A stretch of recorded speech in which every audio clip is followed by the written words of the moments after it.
Hi, this is your Srinivas. Welcome to my channel CNU Informatica. Today we are going to discuss a topic of theory of computation, simplification of context-free grammar. Why we need to simplify the context-free grammar? There is so many benefits by simplifying the context-free grammar. To better understanding of the grammar, reducing the complexity and readability and maintainability, all these things. A Simply, a context-free grammar is a process of eliminating redundant or unnecessary symbols and production rules while ensuring that a simplified grammar generates the same language as the original ones. There is no difference between the reduced and the original grammar. Whatever the language it is going to be generating, after simplification also it is going to generate the same thing. This process is crucial for improving grammar readability, enhancing parsing efficiency, and preparing for transformations into standard forms like Chomsky normal form, CNF, or GNF, Grebeck normal form. This is the this is the main crucial thing to improve the grammar. We have the three steps to simplify the context-free grammar. One is eliminate the useless symbols. Second one is eliminate the null productions. Third one is eliminate the unit productions. First, we will see the elimination of useless productions.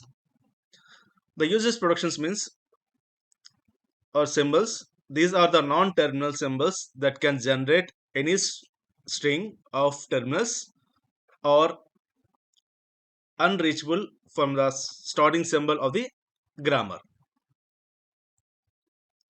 That means in the procedure we can say that there are two types of symbols: generating symbols and reachable symbols. First, we have to identify all the variables that can evenly deriving the terminals productions. Initially include all the variables that have productions leading directly to terminal. Iteratively adding an variable that can be derived a terminal string by using variable already in your set. Second is identify all the symbols, that is terminals or non-terminals, that can be reached for the starting symbol of grammar. Let's start with the starting symbol in the set, that is S, suppose, and iteratively adding all the symbols that can derive from the symbols in your production set. Finally, remove any production that involves unless useless symbols identified in the previous step. That means whatever the production we have, which is not deriving any string, or it is not provided string, provided the production available in the starting symbol. These are the two things we are going to be eliminating. Eliminating null production, that is A tends to epsilon. Epsilon indicates that here the null production. It is I can say that it is an empty string. The procedure is first we have to identify all the null non-terminal. These are the non-terminals that can derived by the empty string epsilon. For each production, some A derives X, where X contains one or more terminals. Create a new production by eliminating one or more of these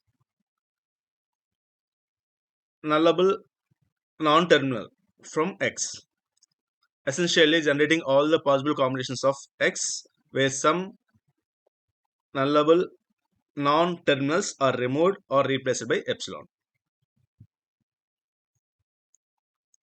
Clear? Now combining these new productions with the existing ones and remove all the productions of the A tends to epsilon unless the starting symbol itself derives epsilon.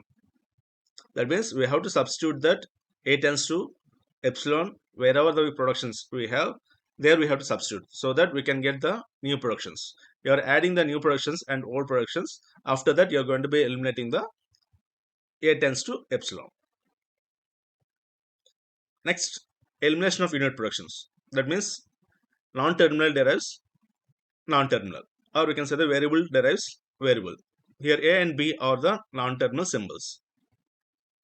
That means if we can say that A derives B, B derives small a, then it will be the A derives small a. That means after that you are going to eliminate in the A tends to B. Let us see the production procedure. In the step 1, for each unit production A tends to B, find all the productions where B derives another terminal or non-terminal. For example, E derives small x, B derives small x. Add a new production. A derives x, that is A derives B, B derives small, that is terminal, so that A derives x for each of these production found in step 1. Now remove the unit production A derives B from the grammar. Why means we already substituted the x in the place of B. So we are going to remove the A derives B. Repeatedly doing this step until all the null productions are removed. So these are the 3 ways we are going to be eliminating the context-free grammar. Here we have the note. The order of simplifying steps is crucial. First, we have to eliminate the null production, often recommended as they can introduce new unit productions or make existing production useless. Then remove the unit productions and finally eliminate the useless symbols so that we can perform the simplification process easily. Simplifying the context-free grammar aims to reduce the complexity while maintaining the same expressive power and generated language.